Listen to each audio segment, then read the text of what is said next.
حلاوتها يا جمالها الكيكة الصيفية، حاجة كده روعة، حاجة من الآخر. طعم الجيلي مع الموز مع الكيكة عادي طعم تحفة. شايفين شكلها قد ايه حلو، وشايفين قد قلبها حلو ازاي، ولا هو مهري ولا اي حاجة، زي ما هي. وشايفين الكيكة طالعة عالية قد ايه. طبعا قبل ما نخش نتفرج على الفيديو ما تنسوش يا حبايبي تدعموني باللايك والاشتراك في قناتي، ويلا بينا ندخل على اجمل طريقة تحضير.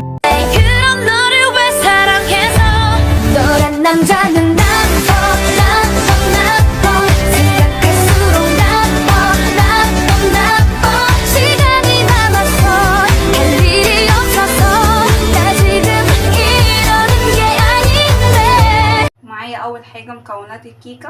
معايا 3 كوبايات دي زي ما حضراتكم شايفين كده. معايا كوبايه ونص من السكر، معايا كوبايه لبن، معايا كوبايه زيت، معايا 4 بيضات. والاربع بيضات دي ممكن يبقوا 3 لو البيض عندك كبير.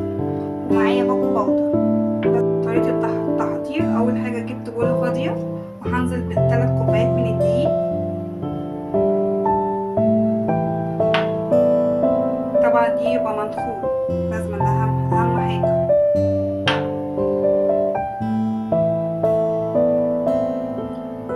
وبعد كده معايا باكو البودر،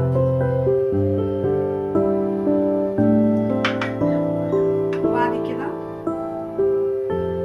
معايا رشه بسيطه قوي من الملح.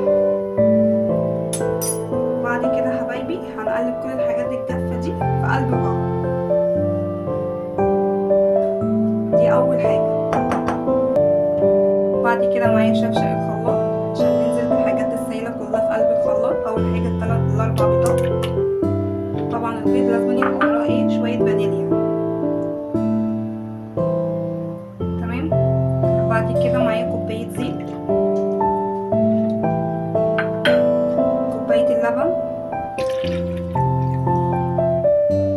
وكوبايه ونص من السكر. لو انتم مبتحبوهاش مسكره قوي يبقى كوبايه واحده بس كده.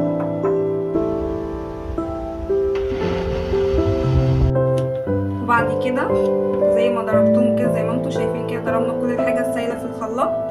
بعد كده بقى هنجيب الدقيق اللي احنا عملناه في الاول وهننزل بيه كده زي ما انتم شايفين كده. هي سهله، احنا بنعمل صينيه كيكه عاديه خالص.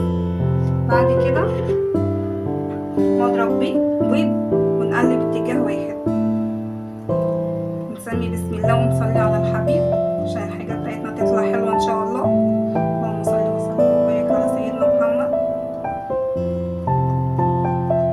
زي ما انتم شايفين كده لازم برضه زي انا ما بقول لكم في كل الفيديوهات بتاعتي لازم نقلب اتجاه واحد. طبعا زي ما انتم شايفين كده، شايفين القوام بتاعها خفيف ازاي، وهو ده القوام اللي مطلوب. وبعد كده انا مجهزه صينيه دهنها زيت ورشه دقيق زي ما حضراتكم شايفين كده. وبعد كده ننزل بخليط الكيكه كده في قلب الصينيه. طبعا انا هنا نزلت بخليط الكيكه كله في قلب الصينيه زي ما انتم شايفين كده. طبعا اهم حاجه لازم انا هبتديها كده، ليه بعمل الحركه دي؟ عشان خاطر اوزع الكيكه كويس قوي في قلب الصينيه. طبعا زي ما بقول لكم في كل الفيديوهات بتاعتي، قبل ما تعملي اي كيكه لازم تولعي قبلها الفرن بشويه. طبعا هي هتاخد معانا بالظبط وقت من 10 دقايق لربع ساعه بالظبط. وانا دلوقتي هدخلها الفرن. طبعا كده حبايبي الصينيه بتاعتنا طلعت من الفرن. شايفين طالع شكلها حلو ازاي، وشايفينها قد ايه عاليه وهشه. وبالظبط هي اخدت معايا 10 دقايق. وفي خطوه مهمه قوي لازم تعمليها عشان خاطر تتابعي معايا الفيديو، هتعرفي ليه الخطوه دي انا بعملها. وهي لسه سخنه كده حبايبي بنحاول نسلكها من الجناب كده. دي بعمل الحركه دي عشان خاطر لما نيجي نقلب الكيكه متبقاش لازقه والجناب تبقى مهريه معاكي وانتي بتقلبيها. نفس الحركه كده وانا بعمل بس كده. وبعد كده حبايبي لو انتي عندك صينيه نفس المقاس تمام اشتغلي فيها على طول ونعمل الجيلي. ما عندكيش صينيه، انا عن نفسي هستنى الكيكه لما تبرد خالص وهقلبها عشان نفس الصينيه هي دي اللي انا هعمل فيها الجيلي. تابعي معايا الفيديو للاخر. ما تنسيش طبعا في اللايك والاشتراك.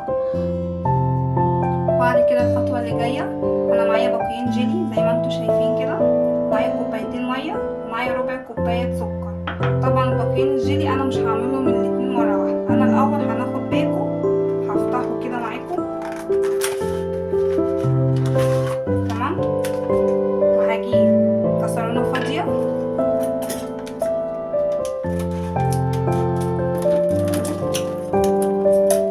وبعد كده هنزل كده بأول باكو من الجيلي،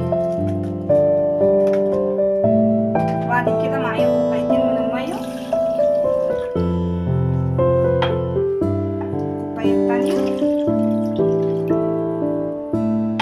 وبعد كده معايا نص كوباية ربع كوباية من السكر.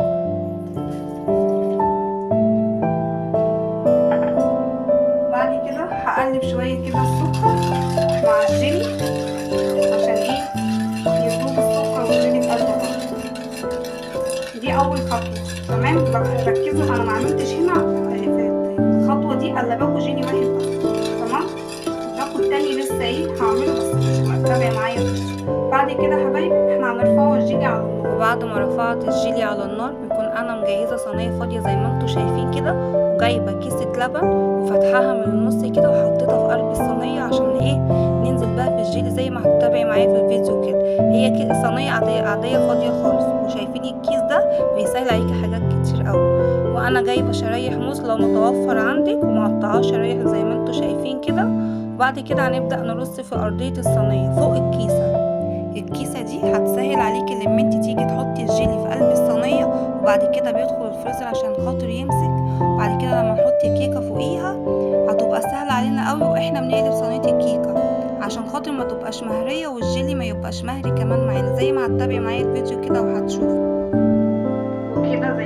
وبعد ما قطعنا شرايح الموز بالشكل الجميل ده زي ما انتوا شايفين الشكل الحلو ده، وبعد كده هنجيب الجيلي اللي احنا حطيناه في الفيديو في الاول، وده الجيلي بتاعنا زي شايفين ما خدش معانا وقت. اول ما غلى على طول انا طفيت عليه. بعد كده هننزل عليه ايه، هننزل على شرايح الموز كده.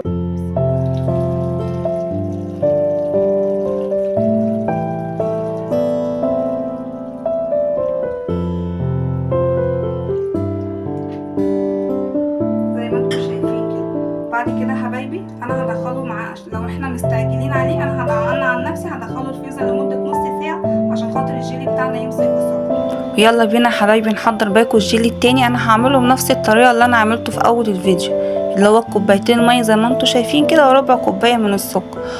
وبعد كده هنرفعوه على النار كده حبايبي. بعد ما طلعنا الجيلي بتاعنا اللي احنا عملناه اول خطوه بعد نص ساعه بالظبط من الفريزر، لكن لو احنا حطيناه في التلاجة بياخد من ساعه لساعتين، تمام. وده حبايبي باكو الجيلي التاني اللي انا عملته قدامكم بالظبط. هو بعد ما سخن انا ما بحطوش سخن على طول على الجيلي ده، لان لو اتحط سخن هيفك الجيلي الاولاني.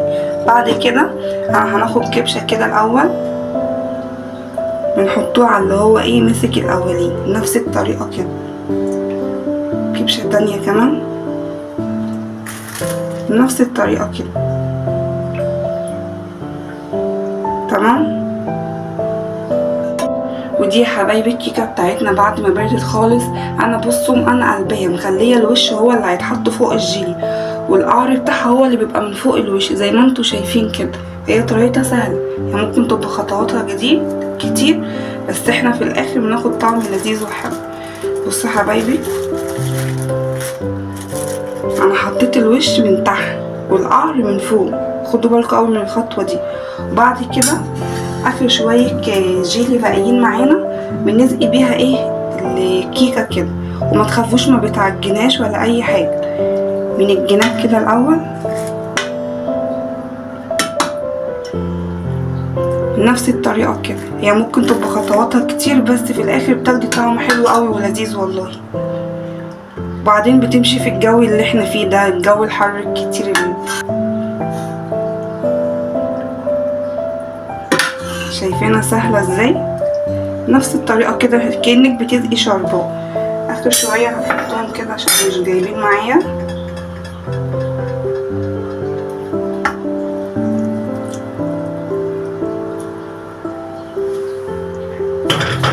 وبعد كده اخر خطوة بقى معانا هندخلها الفريزر تاني لمدة نص ساعة عشان تمسك تاني اكتر. كده بعد ما طلعتها من الفريزر اخدت معايا نص ساعة بالظبط. شايفين شكلها زي ما هي ازاي، ومش مهرية ولا اي حاجة، شايفين الشكل. وبعد كده حبايبي انا هنا مجهزة معايا، هجيب صينية اكبر منها. بعد كده انا قلبة الصينية اهي، لازم نهبك كده. بعد كده نسمي بسم الله.